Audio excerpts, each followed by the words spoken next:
I was like, bed? And she was like, no, I refuse to believe that your parents didn't give you a bed growing up. And I was like, parents? No, I'm just joking, I have parents. My mom's the lady who answered her phone earlier.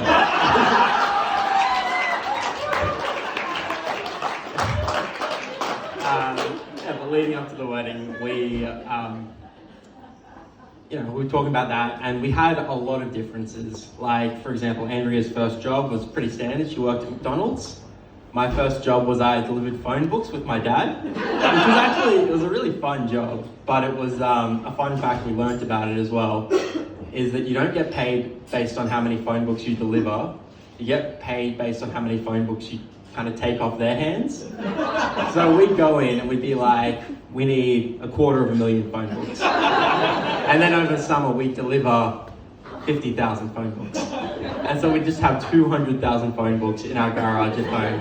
And we just found other uses for them, like we never needed firewood, because we didn't have a fireplace.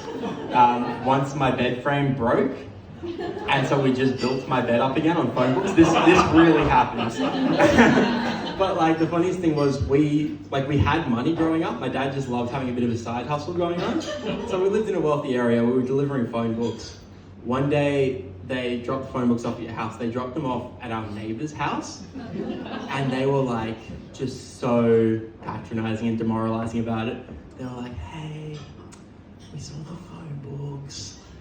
Look, if you're going through a hard time, you can let us know. We can support you. Like, we can be there for you.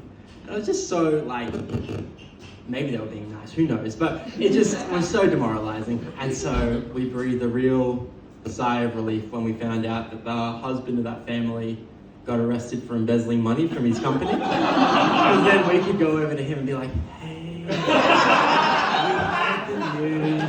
We all fall on hard times. We can be here for you. You're probably going to need a lawyer. Page 46 of the phone book.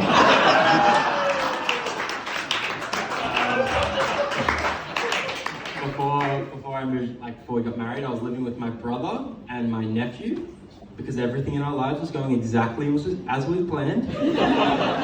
My nephew's like a really picky eater, so he only really eats like fast food and like chips from McDonald's.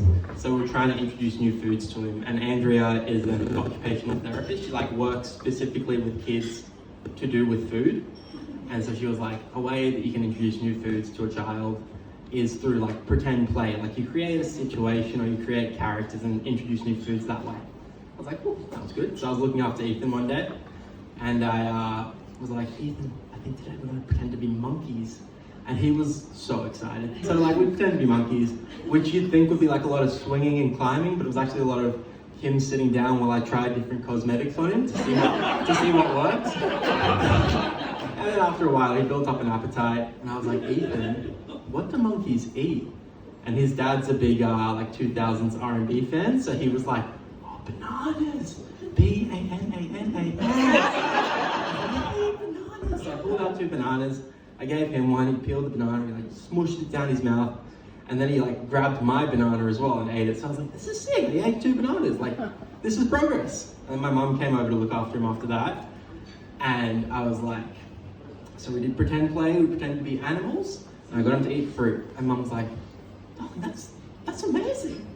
And then about 4 hours later, I get a phone call from her, and she's like, hi, darling, what animals were you pretending to be? And I was like, oh, we pretend to be monkeys, why? And she was like, oh, okay. See, so he's shit in his hand, and he's thrown it at me.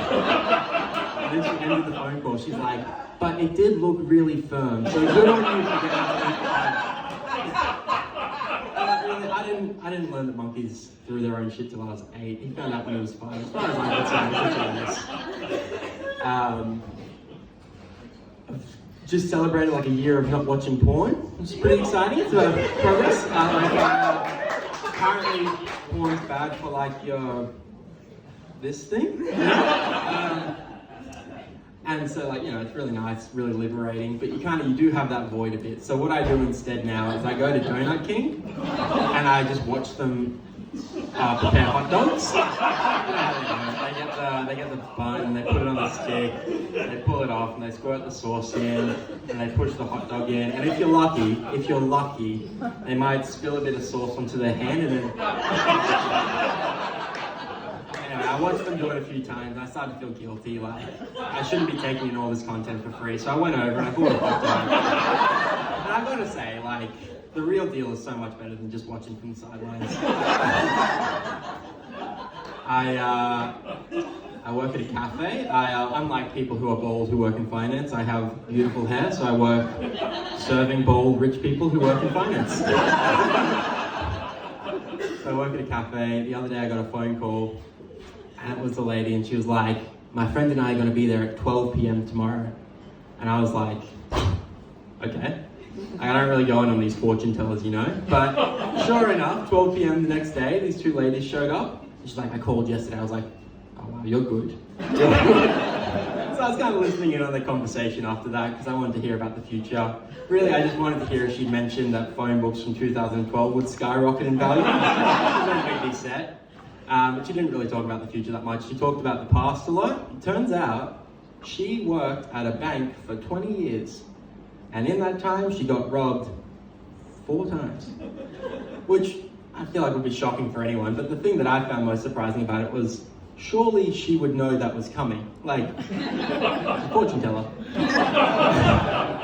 I thought about it more, I was like, I guess she's less of a fortune teller and more of an unfortunate teller. You're welcome.